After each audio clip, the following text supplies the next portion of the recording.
এখন একটা প্রশ্ন, ফরজ নামাজ যদি কারো অনাদায়ী থাকে তাহলে কি করবে? ফরজ নামাজ যদি কারো অনাদায়ী থাকে তাহলে কি করবে? মনোযোগ দিয়ে শুনুন, খুব মনোযোগ দিয়ে শুনুন।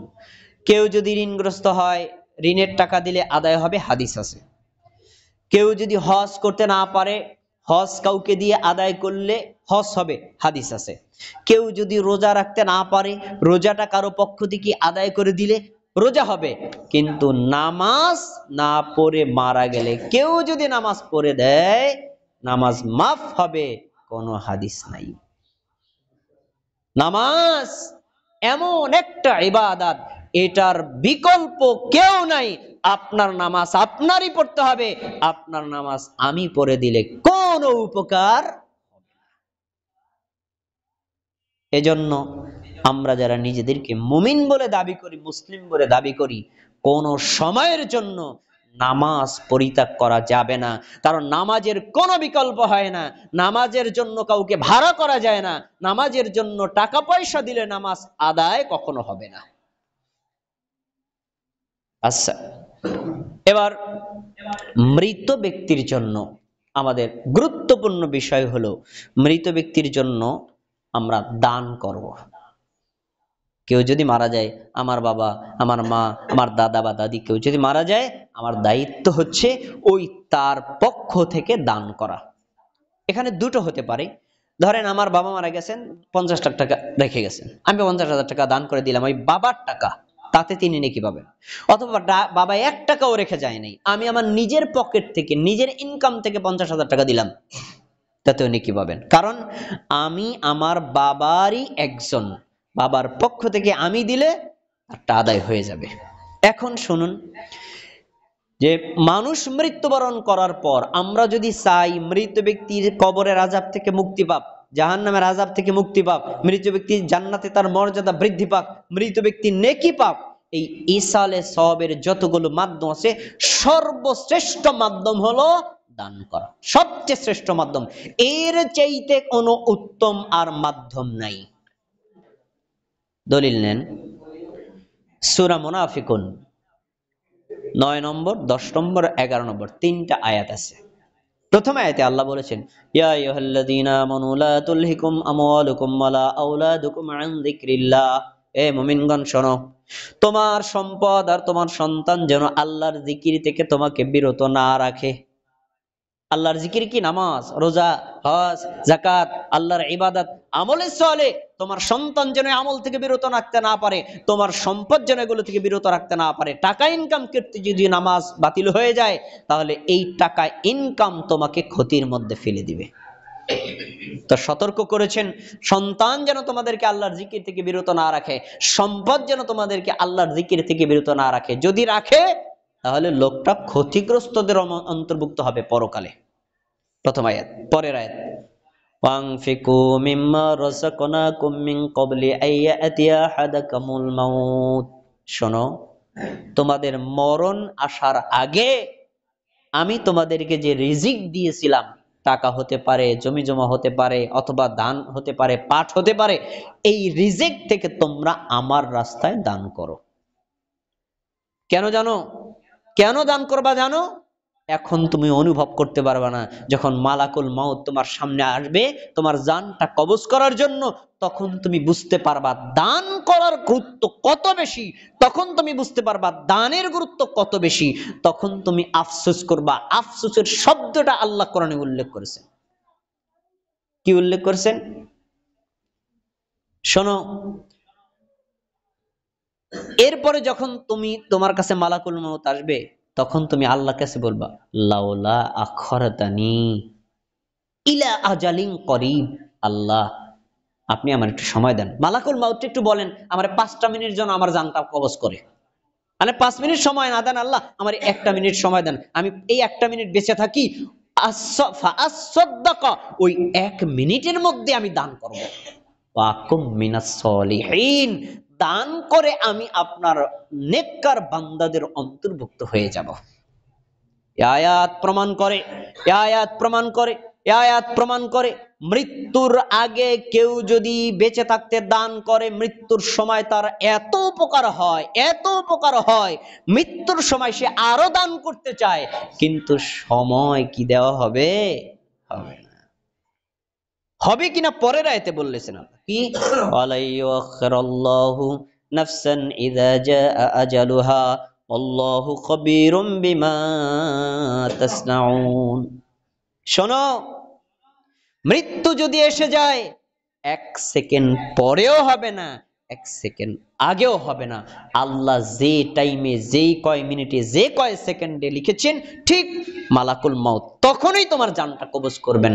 ওই সময় যদি বলো আল্লাহ আমার 30 সেকেন্ড সময় দেন, আমি কিছু দান করি, সে সুযোগ আর দেওয়া হবে না।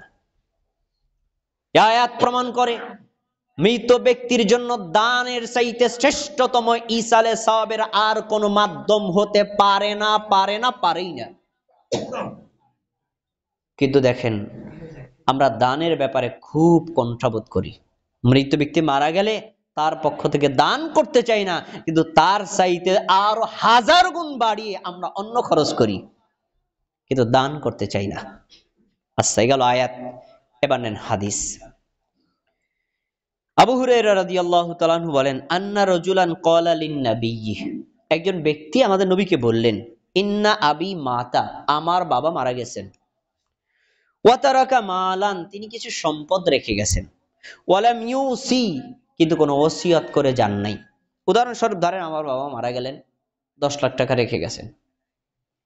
এখন যদি তিনি সুস্থ অবস্থায় মারা যেতেন, তখন হয়তো বলতেন, শহীদ, আমি যে 10 লাখ টাকা রেখে গেলাম না, 1 লাখ টাকা আমি মৃত্যুবরণ করবার মসজিদে, মাদ্রাসা, গরিব মিসকিনদেরকে দিয়ে দিস। এটা হলো ওসিয়ত। কিন্তু এই ওসিয়ত তিনি করেন নাই, সম্পদ কিছু রেখে গেছেন। এবার বলেন, আল্লাহ রাসূল বলছেন, ফাহাল ইউকাফিরু আনহু আন আতাসাদদাকা আনহু, আল্লাহ নবী, আমি যদি আমার বাবার রেখে যাওয়া সম্পদ থেকে তার জন্য দান করি, তাহলে কি তার পাপ ক্ষমা হবে? রাসূলুল্লাহ সাল্লাল্লাহু আলাইহি ওয়াসাল্লাম বলেন, ক্বালা নাম, তুমি যদি তোমার বাবার দেওয়া রেখে যাওয়া সম্পদ থেকে তুমি আল্লাহর রাস্তায়, মসজিদে, মাদ্রাসায়, গরিব মিসকিন, অসহায়, আত্মীয় স্বজন, এতিম, বিধবা, তাদেরকে দান করো, আল্লাহ তাআলা ওই দানের বিনিময়ে তার পাপ ক্ষমা করে দিবেন। সুবহানাল্লাহ। তাহলে সহিহ মুসলিমের হাদিস জ্বলন্ত প্রমাণ করে যে মৃত ব্যক্তির জন্য দান করলে তার পাপ ক্ষমা হয়। এবার আরেকটা হাদিস নেন। রাসূলুল্লাহ সাল্লাল্লাহু আলাইহি ওয়াসাল্লামের সাহাবী উবাদা ইবনে সাদ ইবনে উমার রাদিয়াল্লাহু তাআলা আনহু বলেন, আমি আল্লাহর নবীকে বললাম, ইন্না উম্মি তুওয়াফিয়াত, আমার মা মারা গেছেন, ওয়া আনা গায়বুন আনহা, তখন আমি আমার মায়ের নিকটে ছিলাম না। মৃত্যুর সময় ওয়ারিশরা উপস্থিত থাকলে হয়তো কিছু কথা বলে যায়, যে এটা না এটা করিস, এমন কিছু কথা বলে না। কিন্তু আমার মা মারা গেছেন, আমি ছিলাম না, যার কারণে আমার মা আমাকে কিছু বলতে পারেননি। রাসূলুল্লাহ সাল্লাল্লাহু আলাইহি ওয়াসাল্লামের এই সাহাবী আমাদের নবীকে বলছেন, আয়ানফাউহা শাইউন ইন তাসাদদাকতু বিহি আনহা, আমার মায়ের জন্য আমি যদি দান করি, আমার মার কি কোনো নেকি হবে? আমার মার কি কোনো উপকার হবে? আমার মার কি কবরের আযাব মাফ হবে? আমার মার কি জাহান্নামের শাস্তি থেকে মুক্তির সুযোগ হবে? আমাদের নবী বললেন, নাম, হবে। তাহলে হাদিস প্রমাণ করে, আপনার বাবা, আপনার মা, আপনার প্রতিবেশী, আপনার আত্মীয় স্বজন কেউ যদি মারা যায় এবং তার পক্ষ থেকে আপনি দান করেন, আল্লাহ রাব্বুল আলামিন অবশ্যই তার নিকটে নেকি পৌঁছে দিবেন। আচ্ছা, এই প্রশ্ন যখন সাদ ইবনে উবাদা আমাদের নবীকে প্রশ্ন করলেন, তখন আমাদের সাহাবীর প্রতিক্রিয়া দেখেন। সাহাবী বলছেন, ফা ইন্নী উশহিদুকা আন্না হাইতাল মিখরাব সাদাকাতুন আলাইহা, আল্লাহ রাসূল, আমি আপনাকে সাক্ষী রেখে বলছি, আল্লাহ নবী সাল্লাল্লাহু আলাইহি ওয়াসাল্লাম আপনাকে সাক্ষী রেখে বলছি, আমার একটা প্রিয় বাগান আছে, এই বাগানটা আমি আল্লাহর রাস্তায় আমার মায়ের জন্য দান করে দিলাম। সুবহানাল্লাহ। বাগানে ফল হয়, বাগানে ফসল হয়, বাগানে গাছ হয়, এই গাছগুলো সব আল্লাহর রাস্তায় ব্যয় হবে, এই ফলগুলো সব আল্লাহর রাস্তায় ব্যয় হবে, এই ফসলগুলো সব আল্লাহর রাস্তায় ব্যয় হবে। যতদিন বাগানটা থাকবে, যতদিন ফল ফসল হবে, ততদিন পর্যন্ত এভাবে ব্যয় করতেই থাকবে, আর আমার মা অনবরত নেকি পেতেই থাকবে। দেখেছেন সাহাবায়ে কেরাম তাদের আত্মীয় স্বজন, তাদের বাবা মা মৃত্যুবরণ করলে এভাবে দান করতেন। আচ্ছা, এখন শুনুন, আরেকটি হাদিস, আয়েশা রাদিয়াল্লাহু তাআলা আনহা বলেন, আন্না রাজুলান ক্বালা লিন নবী, একজন ব্যক্তি আমাদের নবীকে বললেন, ইন্না উম্মি উফতুলিতাত তাফসুহা, আমার মা হঠাৎ মারা গেছেন। কিছু মানুষ আছেন আমরা রোগে ভুগে বিছানায় পড়ে তারপরে মারা যাই, আর কিছু মানুষ সুস্থ মানুষ, আজকে বিকেল বেলা তার সাথে চা খাইলাম, সকালবেলা শুনি মারা গেছে, এমন হয় না ভাই? হয়তো হঠাৎ করে মারা গেছেন। তো রাসূলুল্লাহ সাল্লাল্লাহু আলাইহি ওয়াসাল্লামের এই সাহাবী তাকে বলছেন, আল্লাহ রাসূল, তিনি তো হঠাৎ মারা গেছেন, ওয়া আযুন্নুহা লাউ তাকাল্লামাত তাসাদ্দাকাত, আমার বিশ্বাস আমার মা যদি মৃত্যুর সময় আমার সাথে কথা বলতে পারতেন তাহলে কিছু বলতেন যে, শোন আমার জন্য কিছু দান করিস। কিন্তু মা তো কথা বলতে পারে নাই, আমার মা হঠাৎ মারা গেছেন।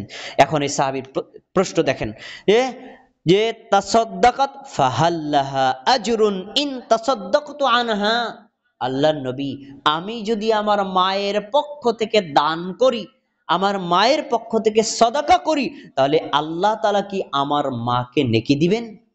এই প্রশ্ন করেছেন সাহাবী আমাদের নবীকে।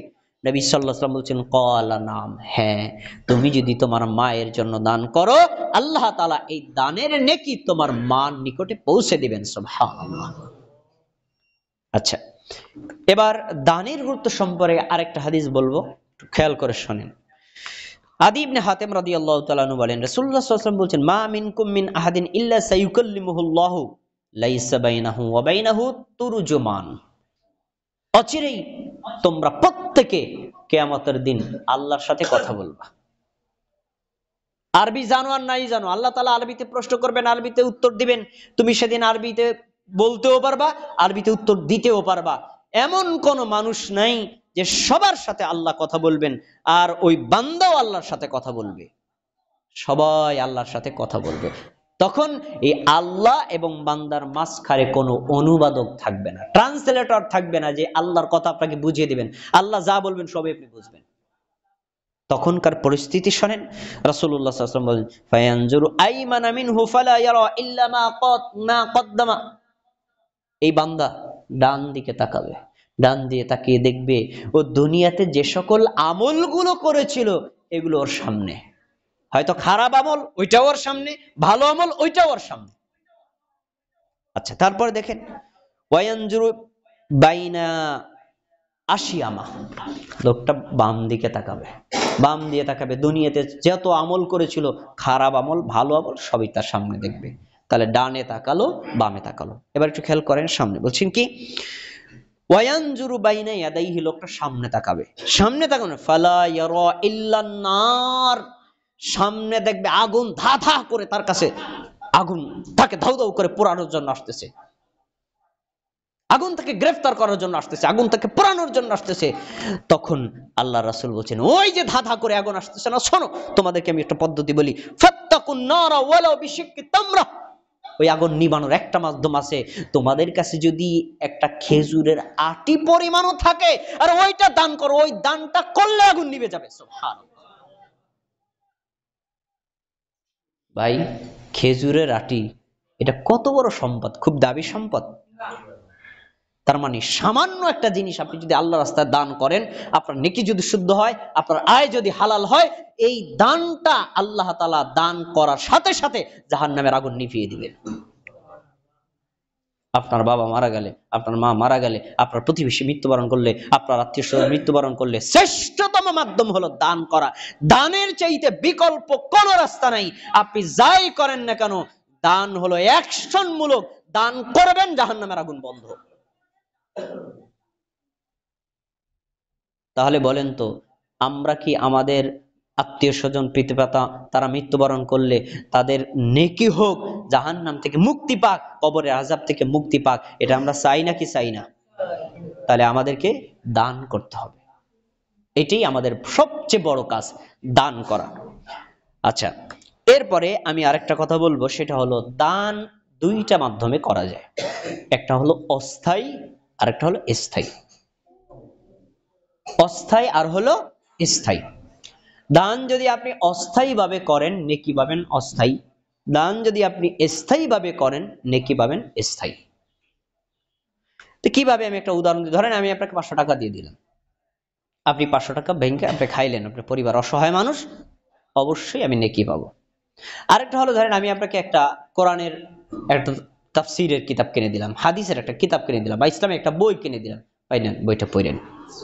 তো বইটা আপনি পড়লেন, আপনি একটা আমল শিখলেন, নিজে আমল করলেন, সন্তানকে শিখাইলেন, প্রতিবেশীকে শিখাইলেন, ওই বইটা আবার আরেকজনকে দিলেন, সে আবার পড়লো, সে শিখাইলো। যতদিন পর্যন্ত এই সেলচালাল চলতে থাকবে। আমি কিন্তু বইটা দান করেছিলাম একবার, কিন্তু নেকি পাবো কি একবার না অসংখ্যবার।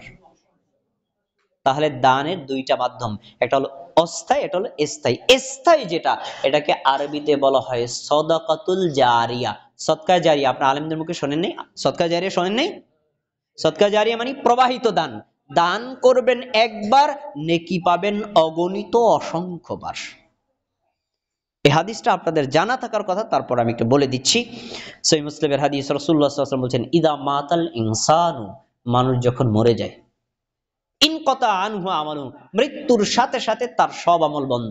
খারাপ আমলও বন্ধ, ভালো আমলও বন্ধ, কোনোটাই চলে না, বন্ধ। কারণ সে অন্যায় করে না, তাই ওনার আমলনামায় অন্যায় লেখা হয় না। উনি নেকির কাজ করে না, তাই ওনার নেকিও লেখা হয় না, বন্ধ করে দেওয়া হয়। ইল্লা মিন সালাসাতিন, তবে তিনজন ব্যক্তি আছে, মৃত্যুর পরেও তার নেকি লেখা বন্ধ হয় না, নেকি লেখা তার আমলনামায় চলতেই থাকে। সুবহানাল্লাহ। আমি আপনি সবাই কিন্তু মারা যাবো, তাই না? কেউ তো বেঁচে থাকবো না, কিন্তু মৃত্যুর পর আমাদের আমল নামায় নেকি জমা হতে থাকুক, হতে থাকুক, এটা কি আমরা চাই না? যদি দেখেন তো তিনজন ব্যক্তির মধ্যে আপনি অন্তর্ভুক্ত হতে পারেন কিনা। এক নম্বর, ইল্লা মিন সাদাকাতিন জারিয়া, যে লোকটা প্রবাহিত দান করলো, দান করেছে একবার, নেকি পাবে অসংখ্যবার। আমি চাক্ষুষ একটা উদাহরণ দিই। এই জায়গাটা এক সময় ছিল খালি, মিলন ভাইয়ের দাদা দিল যে ঠিক আছে আমি আল্লাহটা ঘর করবো, আপনাদেরকে নিয়েই করেছেন, ঘরটা করলেন। এরপরে আবার জামে মসজিদ চালু হলো। এখন আমি এতক্ষণ পর্যন্ত যে বয়ানগুলো আপনাদের সামনে করলাম, বা এই মসজিদ এখানে না হলে আমি কি এখানে আসতাম? আপনারা কি কথাগুলো শুনতেন? এই হাজারো কথা বলেছি, তার ভিতরে একটা ধরেন আপনি আমল করেছেন, এই আমলটা যতদিন করবেন ততদিন আমি বলেছি আমিও নাকি পাবো, আর ওই যে মিলন ভাইয়ের দাদা যে করেছিলেন না, এজন্য তিনিও নাকি পেতে থাকবেন। এটা একটা উদাহরণ, এটা আপনার ক্ষেত্র, আমার ক্ষেত্র, সবার ক্ষেত্রে। এবার ধরেন আপনি মসজিদকে প্রত্যেকে যার যার ঘরে তো করবেন না, আপনি মসজিদ করতে পারেন নাই, এই মসজিদের ইমাম সাহেবের বেতন দিলেন, ইমাম সাহেবকে খাওয়ালেন, অথবা মুয়াজ্জিনের বেতন দিলেন, অথবা মসজিদের মুসল্লিদেরকে আপনি ভালো একটা ব্যবস্থাপনা করে দিলেন, অথবা মসজিদের কোনো প্রয়োজনীয় জিনিস হলে আপনি সেটা কিনে দিলেন। যতদিন পর্যন্ত মসজিদে আমল চলতে থাকবে, ততদিন পর্যন্ত আপনি মারা গেলেও নেকি চলতেই থাকবে। এটাকে বলা হয় সদকায়ে জারিয়া, স্থায়ী দান। আচ্ছা, পরে এর এক নম্বর। দুই নম্বর, আও ইলমুন ইনতাফাউ বিহি, উপকারী ইলম অর্জন করা, যা দ্বারা মানুষ উপকার পায়। উপকারী ইলম তো পার্থিব ইলমে হতে পারে, আবার মানে আখিরাতের ইলমে হতে পারে, তবে এটা তার মূল উদ্দেশ্য হলো কোরআন হাদিসের ইলম। আপনি কোরআন নিজে শিখেছেন, কাউকে শিখিয়েছেন, কোরআন বিশ্বাস করেছেন, কাউকে বলেছেন, প্রচার করেছেন, হাদিস শিখেছেন, নিয়ে আমল করেছেন, কাউকে বলেছেন। যত মানুষ এই কোরআন হাদিসগুলো শিখবে, জানবে, মানবে, আমল করবে, এটা হলো উপকারী ইলম। এই আমলটা, এই ইলমটা যে অর্জন করেছে, আমল করেছে, প্রচার করেছে, এই লোকটা মৃত্যুর পরেও নেকি পেতেই থাকবে। দুই নম্বর ব্যক্তি গেল। তিন নম্বর ব্যক্তি, আও ওয়ালাদিন সলিহিন ইয়াদউ লাহ, এমন সন্তান, এমন ওয়ারিশ রেখে যাওয়া, সেটা ছেলেও হতে পারে, মেয়েও হতে পারে। এই ছেলে বা মেয়ে বাবা মা মৃত্যুবরণ করার পর বাবা মায়ের জন্য দোয়া করে। নেককার ছেলে, নেককার মেয়ে, যদি এরকম পরহেজগার, ইসলামের বিধান মান্যকারী কোন ছেলে মেয়ে উত্তরাধিকারী আপনি রেখে যান, আপনি মৃত্যুবরণ করলেও ওই উত্তরাধিকারী নামাজের পর, নামাজের আগে, অন্য যে কোনো সময় আপনার কথা স্মরণে পড়লে আপনার জন্য দোয়া করবে। যতদিন দোয়া করবে, আল্লাহ তাআলা আপনার কবরে নেকি পৌঁছাতেই থাকবেন। তাহলে আমরা এই হাদিস থেকে তিনটা জিনিস পেলাম। এক নম্বর, আমরা স্থায়ী দান করার চেষ্টা করব, এটাতে আমাদের ওয়ারিস যারা আছেন তাদের নেকি হবে। দুই নম্বর, আমরা নিজেরা কোরআন হাদিসের ইলম অর্জন করে আমল করব, সম্ভবত যতটুকু সম্ভব প্রচার করব। তিন নম্বর, ওয়ারিস যারা আছে, আমাদের উত্তরাধিকারী, আমাদের ছেলে মেয়ে, আমাদের নাতি নাতকুর, তাদের ব্যাপারে সর্বোচ্চ সতর্ক থাকতে হবে, ওরা যেন ধর্মের পথে, ইসলামের পথে, ইমানের পথে, কোরআন হাদিসের পথে, নামাজের পথে থাকে। যদি এই ওয়ারিস আমি রেখে যাই, আমি মৃত্যুর পরেও ওরা যতদিন পর্যন্ত আমল করবেন, ইনশাআল্লাহ আমার কবরে নেকি যেতেই থাকবে।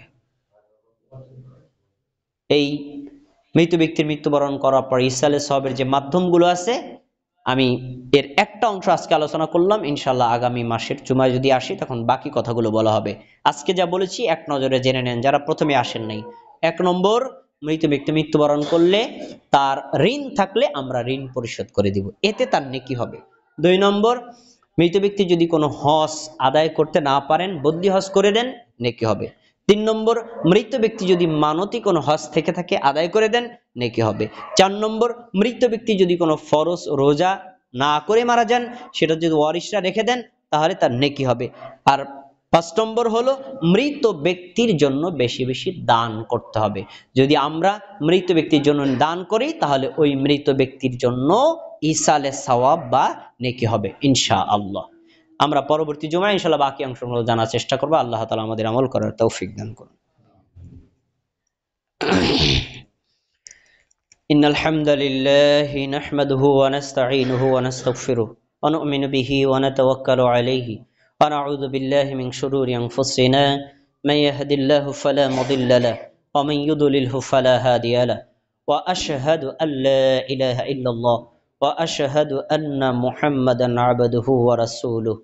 فيا أيها المؤمنون قال الله تبارك